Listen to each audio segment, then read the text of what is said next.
when we look at doing seminars, it's very expensive to put those on per person. Online, it's unlimited. We make it, we put it out there, and it doesn't matter how many people come. It's all the same, and it's a little bit of a lower cost per head for us to reach more people with the same amount of resources expended. So we're putting out more courses in 2008 than we ever have in the past. We're looking at more than a dozen, mix of both full-length online courses and mini courses. Right now we have, as David mentioned, GPS for VFR operations, GPS for IFR operations. We also have a series called Weather-Wise, which is in partnership with the National Weather Service. It's a 7-year contract actually, but 2 courses are already out there, Weather-Wise Ceilings and Visibility and Weather-Wise Thunderstorms and ATC. And just a few short weeks we're going to launch the 3rd course in the series, which is Weather-Wise Air Masses and Fronts. But we have a number of other courses out there. One that we're really proud of is Sky Spotter.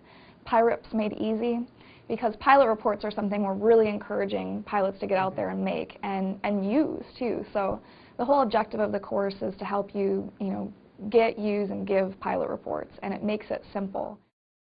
Aero-TV is brought to you by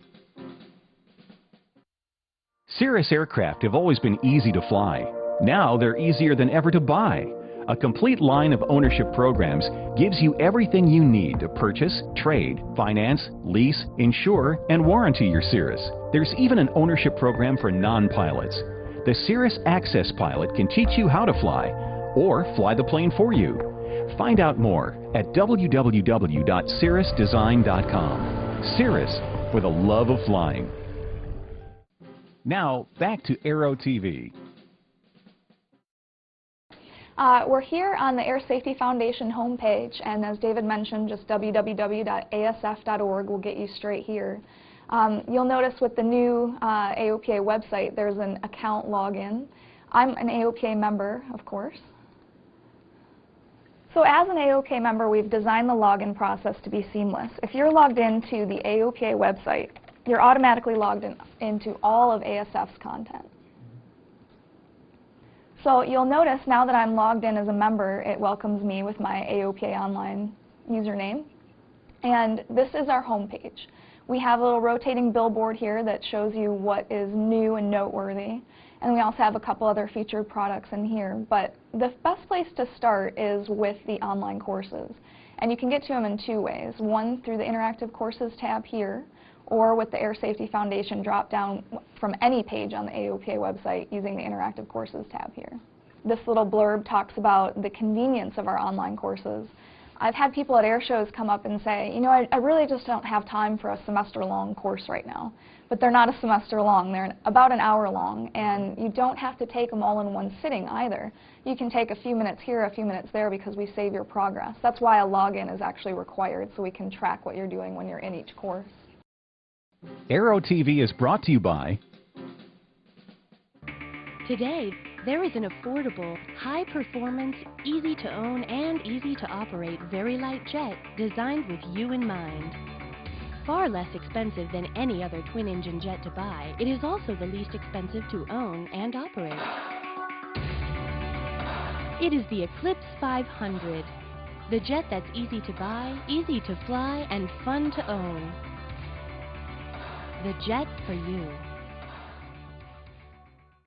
Now, back to Aero-TV. I'll show you a little bit of the Know Before You Go course. So the first act of the course is loading. We call them acts and scenes. You can call them chapters and pages, but it's the same idea. I'm going to show you some of Act 3 because it shows the airspace basics and just how we're presenting this information. We sit down and we talk about, what do people need to know? It's basically a task analysis. What does a pilot need to know to perform this task safely? What does somebody need to know about airspace? As David mentioned, we try not to regurgitate something that you'd find in the regulations. So here's an example of that. First discussion about airspace, there's really 2 basic categories, communication required and communication recommended. Instead of just starting off A, B, C, D, E, we felt like this was a simpler way to start out learning airspace or refreshing your knowledge of airspace.